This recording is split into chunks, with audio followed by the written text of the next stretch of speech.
سعودی عرب میں on line taxi app میں خواتین ڈرائیورز کا تناسب 5 گنا تک بڑھ گیا ہے۔ سعودی عرب میں پبلک ٹرانسپورٹ کے ترجمان صالح الزوید کا کہنا ہے کہ آن لائن ٹیکسی ایپس میں ڈرائیور سعودی خواتین کا تناسب 5% تک بڑھ گیا ہے۔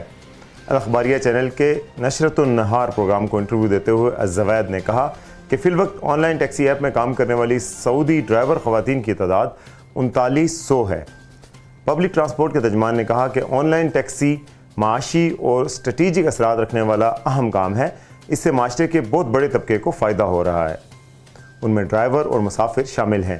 آن لائن ٹیکسی سروس کی 100% سعودائزیشن ہو چکی ہے۔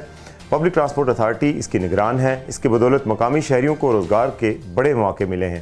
ترجمان نے کہا کہ وزارت افرادی قوت و سماجی بہبود اور افرادی قوت فنڈ یعنی ہدف آن لائن ٹیکسی سروس سے منسلک سعودیوں کو 2400 ریال تک کی مالی اعانت فراہم کر رہے ہیں۔ یہ رقم اس صورت میں دی جاتی ہے جب آن لائن ٹیکسی ڈرائیور مقررہ تعداد میں ٹیکسی سروس فراہم کر رہا ہو۔ اس حوالے سے مزید تفصیلات اور اس طرح کی مزید خبروں کے لیے دیکھتے رہیے urdunews.com۔